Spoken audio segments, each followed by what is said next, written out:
Cardiac muscles contract. As they contract, they shorten. Because of their three-dimensional arrangement, they're arranged in chambers, right? So when they shorten, the volume in the chamber gets smaller, okay? And as it gets smaller, as is true, if we reduce the volume, we're going to cause the pressure change, right? So when cardiac muscle cells contract, they reduce the volume and increase the pressure of the chamber that they're contracting around. Okay, that's point number one. Point number two, so we have contracting. Contracting all by itself doesn't move anything forward, okay? Because if it wasn't for the valves, when the heart contracted, some of the blood would go forward and some of the blood would go backwards. Okay, so we need valves. Valves allow blood to flow in only one direction. We'll call that the forward direction or the cardiac output direction, right? So it's really the valves that turn chambers that squeeze into a pump because they block flow going the wrong direction and allow blood flow going the correct direction. All right, so that's point number two. Squeezing plus valves. Point number three, the heart isn't one pump, it's really two pumps. Okay, it's fused in the middle. So we have a left-sided pump and a left-sided pump and a right-sided pump that are fused at the center. We call that the interventricular septum. And that's where the left ventricle and right ventricle share a wall. Okay, so we have a left and a right side. The right side of the heart pumps blood to the lungs. The left side of the heart receives blood from the lungs and pumps blood out to the body.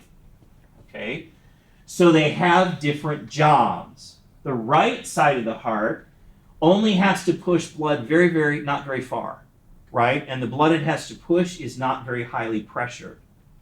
The left side of the heart has to pump blood to every nook and cranny and has to do so at 120/80, so high pressure, okay? So right and left are going to have significant differences from each other, all right? Now, rhythmicity is the intrinsic tendency for the heart to contract. Interestingly, cardiac cells have a tendency to contract all by themselves. In other words, if you put healthy cardiac cells in a petri dish, they will contract, right? They have auto rhythmicity. In other words, they'll contract and they'll do so in a rhythm. Now, in the heart muscle itself, we're going to coordinate that contraction so that the top part, the atria, contract first, and then the ventricles contract after that. More on that when we get to the conducting system. All right, so those are the basics, the things we got to have to make a heart work. All right, so let's zoom in and look at a heart cell. This is a cardiac muscle cell. Between the squiggly lines here, right, that's one cardiac cell. Okay, so remember that muscle cells, skeletal muscle cells, are like many cells that have joined together in supercells, right? They have a bunch of nuclei and they've kind of lost their internal differentiation or their internal difference between cells. Cardiac muscle has not done that. Cardiac muscle, each muscle has one nucleus. Each cardiac muscle cell has one nucleus. So we find a nucleus, there's one nucleus for each cell. Now, it is true, like finding where one cell formally ends is kind of challenging because there's kind of a three-dimensional branching structure to these cells, all right? Skeletal muscle doesn't branch. It's all just parallel bundles, which means that a skeletal muscle only has one side and another side, right? It doesn't ever make like a circle. Well, cardiac muscle does branch. You can see the branches here, okay? And that's important because it means that cardiac muscle can wrap around a shape, right? It can create a volume, which it needs to have. It needs to be a chamber that can squeeze under pressure. All right. So striations, we have sarcomeres, we have actin and myosin, we have all the players. Now, the troponin and tropomyosin that are found in cardiac muscle cells are not the same molecules that we find in skeletal muscle cells. All right, they work the same, but like you know how the biochemist can look at 8 proteins and tell you where each one came from, right? That's what's different about them. They work the same, but they're not the same protein structure.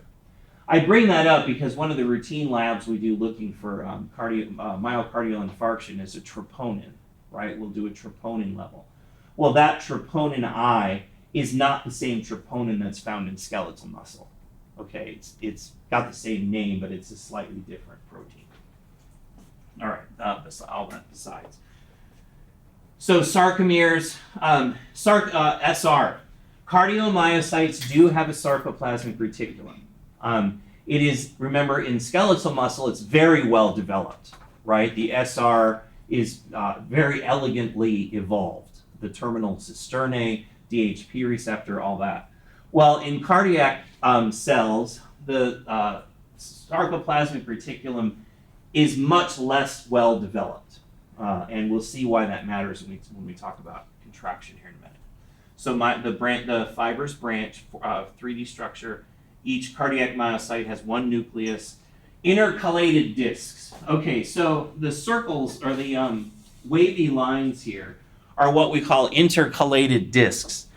In order for multiple cells to contract together and generate pressure, they have to be really tightly bound to one another, right? Kind of like the smooth muscle that we talked about.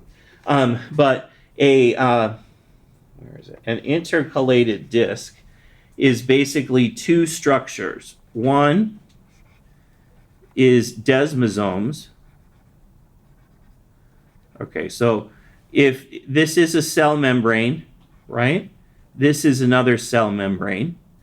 So inside of this cell, we have this kind of bar that connects the 2 cells. And then on the inside of the membrane, we have this kind of plate, like this.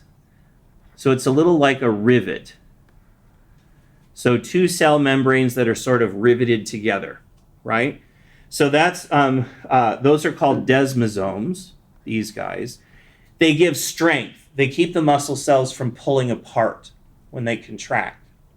Now, the other part of an intercalated disc, so muscle cell membrane, we also have a bunch of structures like this, where they're like little tiny straws that are stuck between the membrane.